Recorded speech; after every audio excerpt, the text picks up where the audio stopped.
Ladies and gentlemen, this is part 2 of the October 6th, 2019 edition of the John Sunlight Show. On to state news. Remember that mentally retarded bitch who was taping herself while driving and stupidly murdered her family member by crashing her car because she was taping herself singing or some other stupid crap?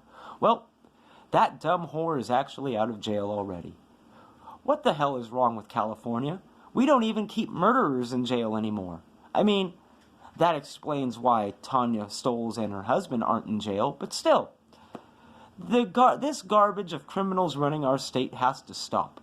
There is no reason why murderers get to run free while law-abiding citizens have to suffer. Hopefully, the rest of us won't have to suffer if this stupid bitch goes on another murderous rampage. On to This Week in U.S. History.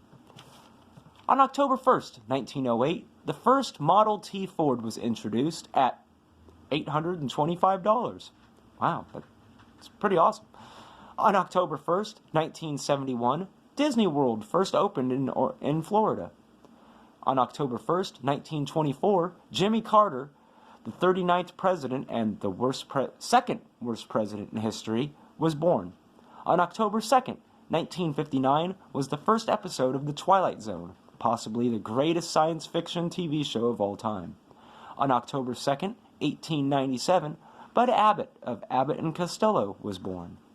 On October 2nd, 1909, Alex Raymond, the creator of Flash Gordon, was born. On October 3rd, 1924, Harvey Kurtzman, the writer and editor of Mad Magazine, was born. On October 4th, 1822, Rutherford B. Hayes, the 19th President of the United States, was born. And finally, on October 5th, 1829, Chester A. Arthur, the 21st President of the United States, was born. On to national news. In an insane law that was passed, something that I would have only passed in the socialist state of California, lawmakers in New York have essentially made calling a person an illegal immigrant, or alien, one or the other, is illegal, with the possibility of up to a $250,000 fine.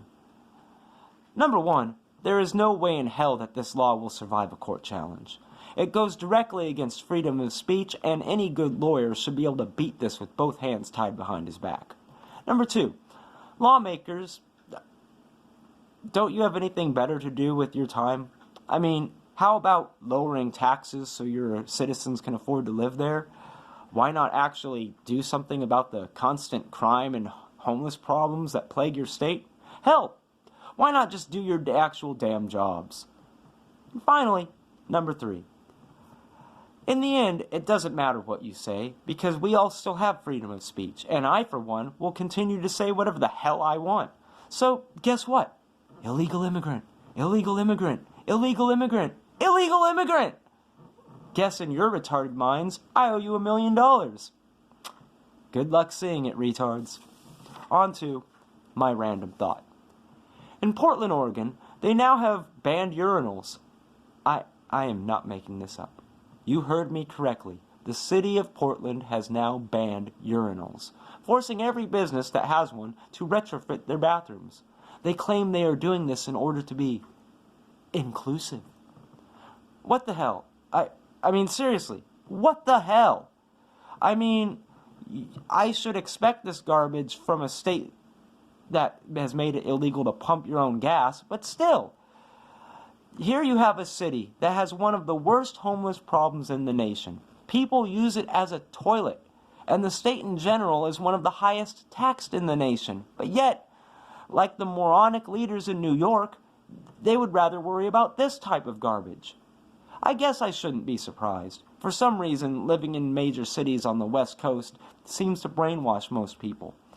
I had a good friend named JT, who was actually pretty normal. Now, after moving to Portland, he has turned into a full-fledged liberal, complete with believing in the whole white privilege thing, and promoting pro-transgender and the pro-homosexual agenda.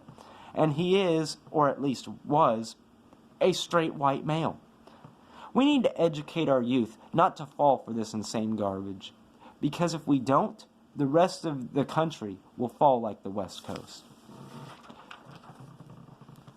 Ladies and gentlemen, this is the end of part 2 of the October 6th, 2019 edition of the John Sunlight Show. Tune into part 3 coming up next.